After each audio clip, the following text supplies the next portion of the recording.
All right, 2 Kings chapter 6. Let's call this one fugitive to father, no good deed. As in the old saying goes, no good deed goes unpunished. As in this chapter, we are going to get to see the nice things that Elisha is doing for folks really come back to bite him.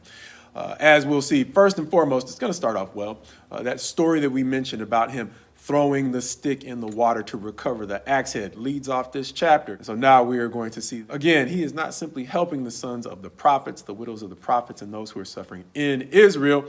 He is going to show kindness even to the Syrians, as in this chapter, even though we don't have a lot of definitive time markers in the sequence of events, he's healed Naaman in the last chapter. And in this chapter, the Syrians are looking at places to set ambushes for the king of Israel. No good deed going unpunished. And so even though we don't know the exact timing, if the Syrians raiding Israel did really come after or on the heels of Elisha healing Naaman, in the sequence of the story, that's what's happening. So Elisha is going to send word to the king of Israel, saving him from the Syrian ambushes more than once, which is going to prompt the king of Syria to ask, who among us is actually for Israel?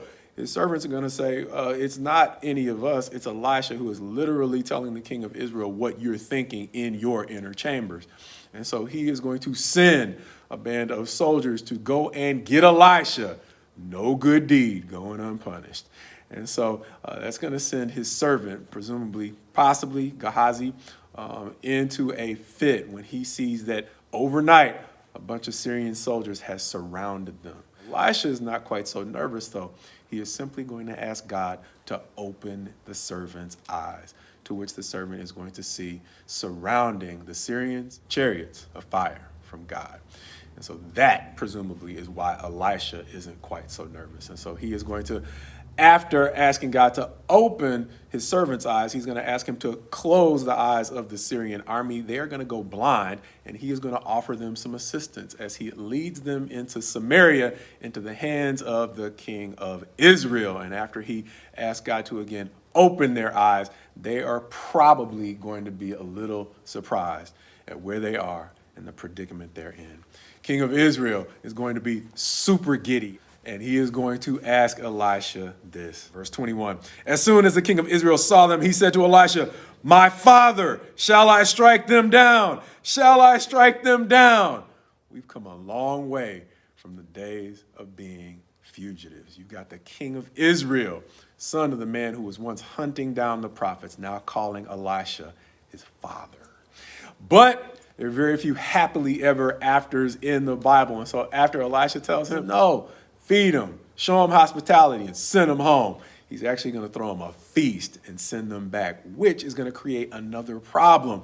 Because in the next set of verses, it's going to say that they get the entire army together to lay siege to Samaria, at which point the famine during the siege being so bad, 2 women agreed to cook their children and eat them. And once the king hears about this being the level to which the court cases have descended, he is going to be enraged against Elisha, which is going to prompt the king to say, I'm getting Elisha's head by the end of the day. Understanding that it took me a while to even open up to the idea that this could have been the same king that was calling Elisha father earlier in the chapter. But after I realized it could be the same king, it reminded me that if you put even the best of friends under the wrong set of pressures, they can be tempted to turn on each other. And it also reminded me of this potential takeaway. Look, when we are doing nice things for people, we are setting ourselves up for disappointment if we aren't taking into account the character of the people that we are helping. And so even if unreasonable, unusual pressure is testing the bond between the king of Israel and Elisha, it doesn't seem like the king of Syria is having that kind of pressure. And it seems to simply be ingratitude that is bringing Syria back to invade Israel at least twice in this chapter. Understanding that even though we don't necessarily know the specific time sequence of the first set of invasions, it's pretty clear that it says afterward. After Elisha told the king of Israel to send these men home in peace, that they rally up and come back again in force. Once again, reminding us that no matter how great a gesture we might show to folks, there are times when no good deed can go unpunished. As we look forward to the next chapter, in which even though they might not be able to have a peaceable resolution with the kings of Syria, Elisha is simply going to tell the king of Israel, just wait, because it's going to work out.